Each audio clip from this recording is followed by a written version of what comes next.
அப்படியே அந்த மஞ்சளை கலக்கி ஊசாதீங்க. ஏன்னா இந்த மஞ்சள் என்ன கலந்துருக்காங்கன்னு யாருக்குமே தெரியாது. ஸோ இந்த கலப்படத்தில் ஊற்றி அதில் அலர்ஜி ஆகி வந்து அதுக்கப்புறம் என்கிட்ட காம்ப்ளிகேஷன் வந்தீங்கன்னா இது பண்ணிடுறேன். நான் முன்னாடியே ஃபஸ்ட்டே இன்ஸ்ட்ரக்ட் பண்ணிடுவேன். கீழே உட்காந்து இந்த சர்ஜரி இந்த ஃபங்க்ஷன் பண்ண பூஜை பண்ணாங்க. அப்புறம் அந்த இடத்துல தண்ணி ஊற்றுனாங்க, சுடு தண்ணி ஊற்றுனாங்க, நல்லா கொதிக்க தண்ணி ஊற்றுனாங்க. ஒரு ஆப்ஷன் வந்து உங்கள் தொடையிலேருந்து தோல் எடுத்து வச்சு ஸ்கின் கிராஃப்டிங் வச்சு வஜனாவை ரீக்ரியேட் பண்ண முடியும். வயிற்றுக்குள்ளே சர்ஜரி பண்ணி ஒரு குடலை கட் பண்ணி 2 தையல் போட போகிறோம். ஸோ ஒரு பைப்பை கட் பண்ணி திருப்பி நம்ம போட்டோன்னா அங்கே சான்சஸ் ஆஃப் லீக் வருது.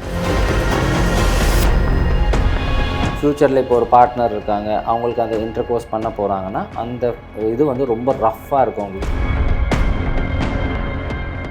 சரி, இப்போ பாட்டம் சர்ஜரிலேயே நீங்கள் சொன்ன மாதிரி டெஸ்டிகல்ஸ் மட்டும் ரிமூவ் பண்ணிட்டோம், பீனஸ் மட்டும் ரிமூவ் பண்ணிட்டோம், வெஜினல் ரீகன்ஸ்ட்ரக்ஷன் பண்ணலைன்னா அவங்களுக்கு ஏதாவது பிரச்சனை ஏற்படுமா, இல்லை அதனால ஒன்றும் இஷ்யூ இல்லை?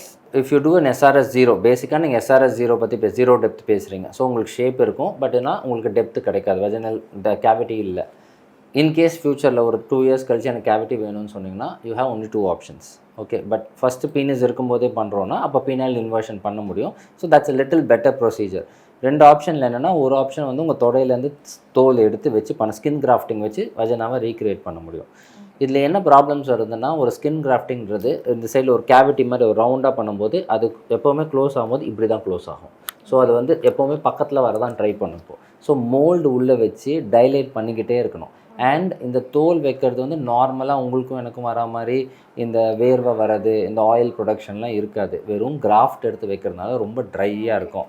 அந்த ட்ரையாக இருக்கிறதுனால அவங்களுக்கு ஃப்யூச்சரில் இப்போ ஒரு பார்ட்னர் இருக்காங்க, அவங்களுக்கு அந்த இன்டர்கோர்ஸ் பண்ண போகிறாங்கன்னா அந்த இது வந்து ரொம்ப ரஃப்பாக இருக்கும் அவங்களுக்கு. ஸோ நிறைய லூப்ரிகேஷன் தேவைப்படலாம், உள்ள ஸ்கின் பிரேக் டவுன்ஸ் வர சான்சஸ் இருக்குது. It's a little less procedure than a penile inversion வச்சுக்கோங்க. ஏன்னா பீனஸில் நார்மல் வாஸ்குலரைஸ்டு ஸ்கின், அதாவது அந்த ஸ்கின்னுக்கு பிளட் சப்ளை இருக்கிறதுனால அது நல்லா இருக்கும், ரொம்ப ஸ்மூத்தாக இருக்கும். உங்களுக்கு வெறும் லூப்ரிகேஷன் போட்டால் கொஞ்சம் நல்லாவே உங்களால் இது பண்ண முடியும். இல்லை அது வேண்டாம், எனக்கு கிராஃப்டிங் வேணாம், அதோட பெட்டர் ப்ரொசீஜர் கோலன் வச்சு பண்ண முடியும். 2 ஆப்ஷன்ஸ் தான் பண்ண முடியும். அந்த கோலன் வச்சு பண்ணும்போது என்ன ஆகுதுன்னா, the surgery is a really good surgery. It can mimic the female vagina almost like 80 to 90% அப்படியே இருக்கும் உங்களுக்கு. பட் என்னன்னா, இப்போ இந்த உள்ள வயிற்றுக்குள்ளே சர்ஜரி பண்ண போகிறோம். அந்த வயிற்றுக்குள்ளே சர்ஜரி பண்ணி ஒரு குடலை கட் பண்ணி 2 தையல் போட போகிறோம். ஸோ ஒரு பைப்பை கட் பண்ணி திருப்பி நம்ம போட்டோன்னா அங்கே சான்சஸ் ஆஃப் லீக் வருது. ஓகே, ஸோ இப்போ நம்ம என்ன தான் ஸ்டேப்லர் வச்சு பண்ணாலும், என்ன தான் அட்வான்ஸாக இருந்தாலும் லீக் வந்துருச்சுன்னா ஃபுல்லாக கட் பண்ணி உள்ளே என்னன்றது பார்த்து அந்த மலம் போகிற இதை டியூப்பை வெளியில் கொண்டு வந்து கொலாஸ்டமி பண்ணி இந்த மாதிரி நிறைய இஷ்யூஸ் இருக்குது. ஸோ இதெல்லாம் பண்ண முடியும், இதெல்லாம் சான்சஸ் இருக்குது. சைட் எஃபெக்ட்ஸ் ஆர் தேர், நடந்திருக்கு. அண்ட் இப்போ வந்து நிறைய உங்களுக்கு மீடியாலே நிறைய வந்திருக்கு. ஸோ இது வர என்ன ஆகுதுன்னா, இது பார்த்துட்டு எல்லோரும் பயப்பட ஆரம்பிச்சிட்டாங்க. ஏன்னா இப்போ இந்தியான்னு ஒரு கண்ட்ரியில் இருக்கும்போது எல்லா ஹெல்த் கேர்ன்றது காசு அதிகமாக இருக்குது, எதுவுமே இன்சூரன்ஸ்குள்ளே எதுவுமே வரல.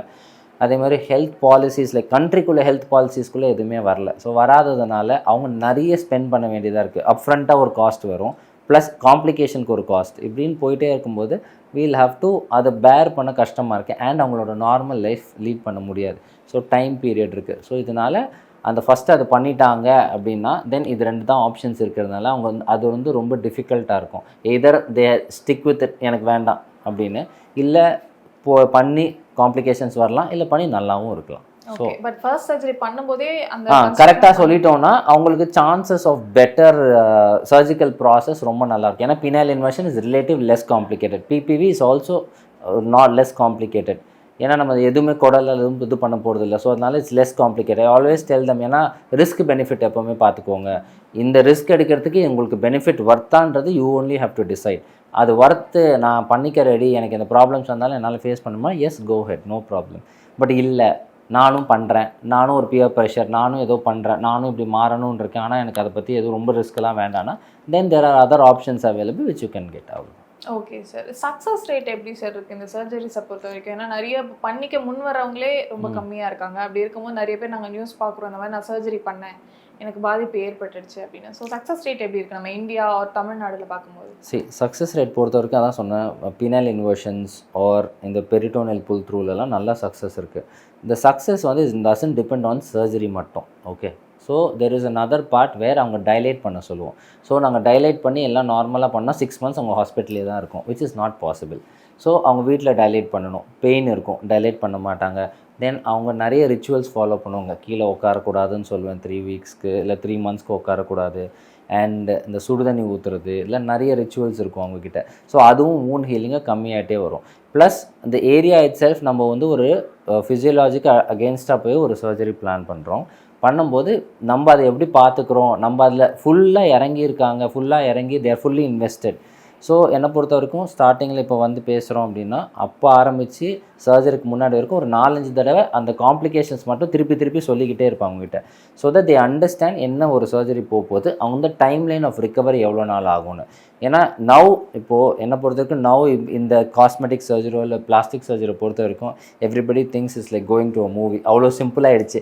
காலையில் சர்ஜரி பண்ணி நைட் வீட்டுக்கு போகிறது அந்த மாதிரி ரொம்ப சிம்பிளாக போகிறதுனால டே கேர் சர்ஜரிஸ் நிறைய ஆனதுனால people don't understand எல்லா சர்ஜரியும் சிக்னிஃபிகண்ட் சர்ஜரிஸ் அண்ட் அதில் அவங்களோட பார்ட்டிசிபேஷன் ரொம்ப தேவைப்படுது. இதெல்லாம் ஒழுங்காக பண்ணாங்கன்னா then success rate is more than 70 to 80% ரொம்ப சக்ஸஸ் ரேட் இருக்குது. காம்ப்ளிகேஷன்ஸ் இல்லாமல் இல்லை, but rate of complication is less. இதே rate of complications with colon surgeries little higher. ஏன்னா ஒன்ஸ் வந்துருச்சுன்னா that's difficult to deal with and அது நம்ம cosmetic லெவலில் டீல் பண்ண முடியாது. நம்ம ஃபுல்லாக வயிறு கிழிச்சு பண்ணுறதுனால கொஞ்சம் the timeline of recovery is a little this thing.